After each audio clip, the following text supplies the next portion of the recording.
CtrlAble here. Today I want to talk about Persona 3 Reload on Switch 2 from the perspective I always try to bring to games, not just whether something is good in a broad critical sense, but what it actually feels like to live with as a player. And in this case, that matters a lot, because Persona 3 Reload is one of those games where the conversation cannot just be about style, visuals, or even mechanics. It also has to be about emotional weight, player comfort, pacing, and whether the version on Nintendo hardware actually supports the kind of experience this game demands. And before I go any further, I do think this is the kind of game where a genuine content warning matters. Persona 3 is deeply tied to themes of death, depression, grief, emotional numbness, existential dread, and repeated imagery built around self-harm symbolism through the evokers. So if you are someone for whom those themes hit especially hard, that is not a side note here. That is part of the game's identity, and from a disabled player's perspective, especially for people navigating depression, anxiety, trauma, or mental health struggles, that absolutely changes how approachable this game feels. Accessibility is not just button mapping and font size. Sometimes it is about emotional weight. Sometimes it is about whether a game's core themes are something you can stay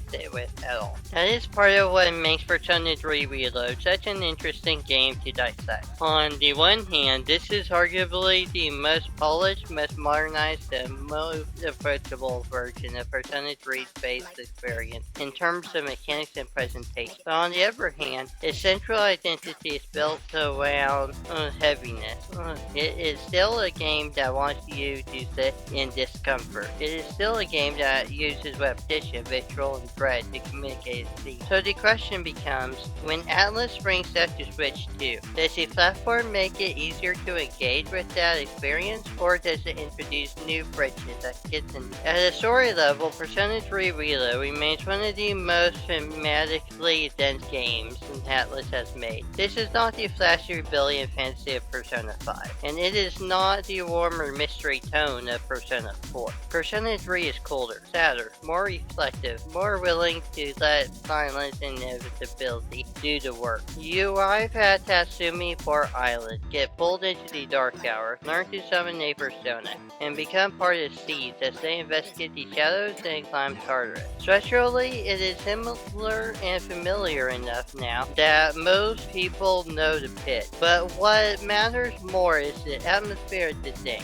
This game is soaked in mortality. It is constantly asking what people do when they know life is fragile, when loss is unavoidable, and when living itself requires making peace with uncertainty. And honestly, that is where Persona 3 Reload is at its strongest. This is one of those games where the emotional texture matters just as much as the plot beat. The cast is not just memorable because they are stylish or because they feel party. They feel like people carrying different forms of grief, insecurity, fear, denial, loneliness, or responsibility. Reload helps that a lot. The added presentation, the stronger voice work, the extra character scenes, and the overall polish all do real work in making those relationships feel more lived in. From a player's perspective and experience standpoint, that matters because it is a game that is going to ask you to spend dozens of hours in a world this emotionally heavy. The human connections have to feel worth it, and here they usually do.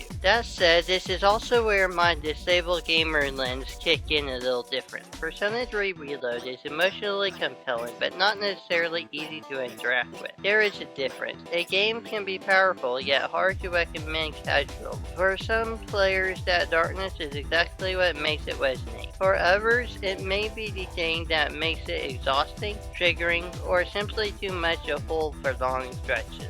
I think it is important to say that clearly because there is a tendency sometimes to frame heaviness as maturity and leave it as that. But for accessibility, the real question is not, is it mature? The real question is, what kind of emotional cost does this ask from the player? And does the game support them well enough in return? Persona 3 often supports the player through structure, routine, relationships, and progression, but still asks a lot. Mechanically, Essentially, Reload does a lot to reduce friction from older components. The battle system is cleaner, more readable, and better balanced than older version. Exploiting weaknesses is still the core rhythm, and that system remains satisfying because it is built on clarity. You identify what an enemy is weak to, knock them down, get the extra turn, and chain that into an all-out attack. That flow still works, and it's worked because the game communicates it well. There is a directness to it. You understand what happened, why it happened, and what your reward for understanding the system is. From an accessibility perspective, that is huge. Good combat readability is not just visual effect. It is about helping the player understand cause and effect. Virgie also helps with that. It gives characters the super moves that build through actions already in line with their rules, which makes the mechanic feel less like random extra collecting and more like a natural extension of what each party member is already doing. That kind of design matters because it reduces cognitive load. It makes advanced mechanics feel integrated rather than bolted on. And in a long RPG, that kind of integration can make the difference between a system feeling empowering or just mentally tiring. The social side of the game is where things get more mixed. Persona 3's calendar stretcher is compelling, but it also creates pressure. You are constantly making decisions about your time, your stats, your social links, your dungeon progress, and your long-term growth. For some players, that is deeply satisfying. For others, especially people who deal with executive dysfunction, fatigue, brain fog, or anxiety around optimization, it can create a quiet but constant background stress. Reload does ease some of that. There are only 3 social stats to manage, not more. The rewind function is a genuinely useful quality of life feature. Platonic options for female social links are a real improvement over older versions, and extra content for male party members makes the cast feel more grounded. But it is still Persona 3. It is still a game where your schedule matters a lot, where night options are more limited, where efficient play can feel like a puzzle, and where messing up or missing windows can create tension. Some players love that. Some players bounce off exactly that kind of pressure. Again, this is why I always come back to the idea that accessibility is not just can you technically play it. It is also what kind of mental load does the game ask from you, and how forgiving is it when you are not playing perfect. Reload is more forgiving than older versions, but it is still not frictionless. Then we get to Tartarus, which is probably the biggest decision and design divide in the whole experience. If you are someone who loves procedural repetition, gradual progression, and a dungeon that feels like a ritualized time, you may find it rarely hypnotic. But if you are someone who needs stronger environmental variety, more distinct visual landmarks, or more frequent novelty to stay engaged, Tartarus can absolutely become a wall. And from my perspective, this is one of the areas where Persona 3 most clearly shows its age, even in remake form. Tartarus is not just long. It is the same in a way that can wear on you. And that matters for disabled players because repetition does not hit everyone the same way. For some people, repetition is moving and predictable. For others, it creates fatigue, disorientation, or boredom that turns into disengagement. When a dungeon is visually and structurally monotonous for long stretches, that lower attentiveness can make play feel more draining than intended, even if the battle system is solid. The broader navigation experience can still become tiring. So when people say Tartarus is still annoying, I do not think that is just a matter of taste. That is part of the game's usability conversation. And then there is the evoker imagery, which I really do not think can be treated as a throwaway aesthetic detail. Every time a character uses one, the game evokes an intentional distressing image. Yes, it is symbolic. Yes, it fits the game's theme. Yes, it is iconic. But it also means the game repeatedly asks the player to engage with that symbolism over and over throughout a very long runtime. That is going to be a serious barrier for some people. It just is. That does not mean the game should not exist as it is, but it does mean that people talking about accessibility should be honest about it. This is not a neutral presentation choice. Now, specifically as a Switch 2 release, this is where the conversation gets even more complicated, because the core game and the port quality are not the same thing, and from the reviews I've seen, that picture is messy. The broad consensus seems to be that Persona 3 Reload itself remains a phenomenal RPG, but the Switch 2 version launched in a compromised state, especially in handheld play. A lot of people praised the image quality and general visual fidelity, but also pointed to frame pacing issues, input lag, sluggishness, stutter, and discomfort when moving through 3D spaces like the school and Tartarus. And for a game this long, that matters a lot. For me, performance is an accessibility issue. Full stop. Not because every game has to be 60 frames per second, or because I think visuals are everything, but because stability affects comfort, readability, and stamina. And games can look gorgeous and still be hard to play if movement feels off, camera control feels inconsistent, frame pacing introduces hitching, or input lag makes basic navigation feel disconnected. And in Persona 3 Reload, when you are going to spend a huge amount of time moving through menus, turning corners, navigating and scanning space, and settling into long sessions, that friction adds up fast. That is especially important for handheld play, because handheld is not just a convenient feature. For many disabled players, portable play is the accessibility feature. Being able to change position, play from bed, rest away from a desk, manage pain, do setup friction, or engage in shorter sessions is a real advance. So when the handheld mode is the part people describe as choppy, comfortable, or even nausea-inducing, that's not a small technical footnote. That directly undercuts one of the biggest reasons this version should matter. Now, the picture is not entirely one note. Some reactions were more positive, saying the game looked great on handheld and it felt improved over the demo. With fast loading and general enjoyable portable experience, this is the case where everyone had the same response, but the consistent spread across multiple impressions is that the launch version has real performance issues, enough of them that they changed how people feel in the moment while playing, and when a game's feel becomes barrier, that is where accessibility conversations need to get serious. The good news is that with the patch 1.03 in late December 2025 appears to be a meaningful improvement. The 30 FPS frame rate was fixed, and a new optional 60 FPS mode was added for dot play. That is important because it suggests Atlas did not just leave the port where it launched. But even there, the situation is still mixed. Input lag apparently remains an issue, and the 60 FPS option comes with image quality trade-offs and only works DOT. So this does not sound like a total transformation, so much as a substantial step forward, making the game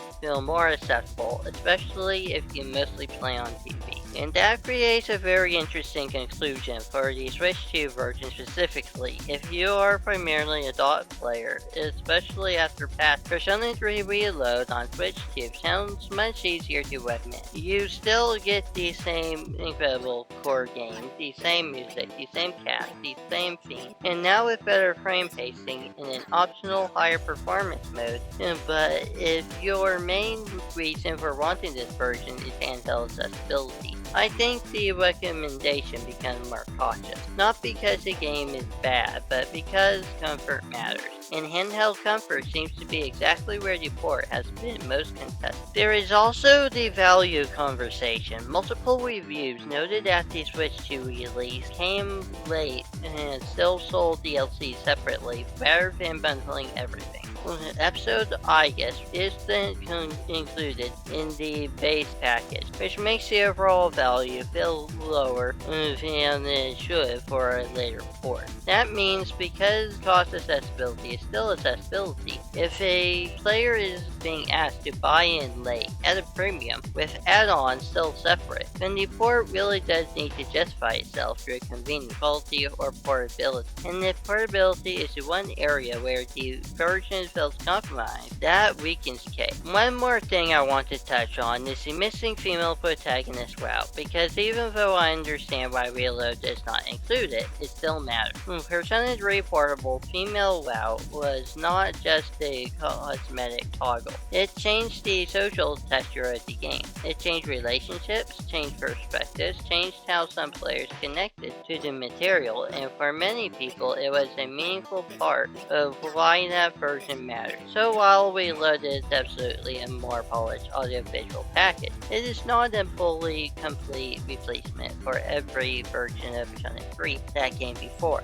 That is worth remembering anytime people call something definitive. Sometimes best presented and most complete are not the same thing. So where does that leave me as a disabled Nintendo gamer looking at Persona 3 Reload on Switch 2? I think the answer is that Persona 3 Reload is still a remarkable game, but it is remarkable in a way that comes from caveat. Emotionally, it is heavy. Structurally, it can be repetitive. Mechanically, it is improved and often very readable. Socially, it is compelling but still treacherous. Artistically, it is incredible. Technically, at least on Switch 2, it seems to have launched below where it should have been, especially for portable players, even if patches have improved the situation once and since. And that is a thing I keep coming back to in controllable style discussion. A game is not just its review score or its prestige, it is the experience of sitting with it. It is whether the friction supports the design or gets in the way. It is whether the heaviness feels meaningful or exhausting. It is whether portability opens the game up or makes it harder to engage with comfortably. Persona 3 Reload is one of the strongest RPGs in Atlus's catalog. However, it is also one of the clearest examples of why accessibility conversations need to include emotional intensity, technical stability, handheld comfort, and long session usability all at once. Because for some players, this game will be unforgettable in the best possible way. For others, it may be too heavy, too repetitive, too uncomfortable in handheld, or too compromised as a port to be their best entry point. Both of those responses can be true, and I think being honest about what is most useful than pretending that every great game is equally reachable for everyone. If you have played Persona 3 Reload on Switch 2, especially after the patches, I would genuinely love to know how it felt for you. Not just whether you liked the game, but how the experience actually felt in your hands. Did handheld work for you? Did the performance issues bother you? Did Tartarus become meditative or exhausting? And how did the game's themes land for you personally? Because that is the part I think matters most. This is not a game about fighting shadows. It is a game about what it means to keep moving through heaviness at all. And whether the version you are playing helps you do that comfortably matters more than people sometimes admit. CtrlAble out.